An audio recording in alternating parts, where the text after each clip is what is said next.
The upcoming 11th Fast and Furious movie could learn a lot from the greatest entry in the franchise, Fast 5.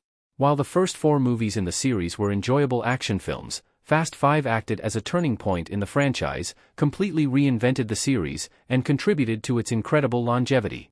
This was when this car racing series embraced its more ridiculous aspects, incorporated action heist tropes, and introduced incredible new characters who have remained in the series and even branched out in spin-off movies. Fast 11 has been planned as the main franchise's final entry. Because of this, it must look back on Fast and Furious' greatest film and listen to the lessons it taught. Of course, Fast 11 should have a unique identity that finishes the series on a high, but viewers have so much nostalgia for this franchise that paying homage to the past and all that came before is essential. There were plenty of lessons Fast 11 should learn from Fast 5. A big part of what went wrong with Fast X was that it felt like it was trying to cash in on the legacy of Fast 5 without really earning it.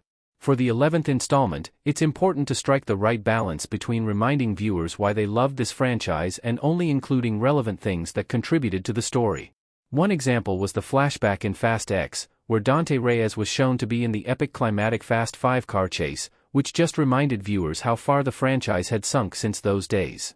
Instead, Fast 11 should try to capture the spirit of Fast 5 without manipulative techniques that retcon previously established storylines. This can be done through the character of Dante Reyes, who has a significant connection to Fast 5, but those references should come from the present-day storyline and do not need to recontextualize the past. What worked so well in Fast 5 was that viewers were focused on the here and now, not thinking about the glory days of earlier movies. New characters need to be memorable, like Luke Hobbs. Fast 5 introduced Luke Hobbs for the first time.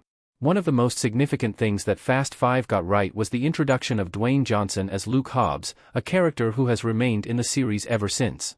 Fast 5 marked a turning point for the franchise as it became less realistic and leaned more toward grand narratives, almost starting to feel like a superhero series. Rather than fighting against this shift, Fast 5 introduced Hobbs as an antagonist who could rival the insane determination of Dominic Toretto. Disappointingly, Hobbs only made a cameo appearance in Fast X, so it would be great to see him show up in a more prominent role in Fast 11. However, the real lesson Fast 11 can learn from Fast 5 was that new characters needed to be memorable and connect with audiences in a big way. If Fast 11 wants to succeed, it needs to ensure its new characters aren't forgettable villains, lackluster allies, or secondary characters who were forgotten by viewers 5 minutes after the credits rolled.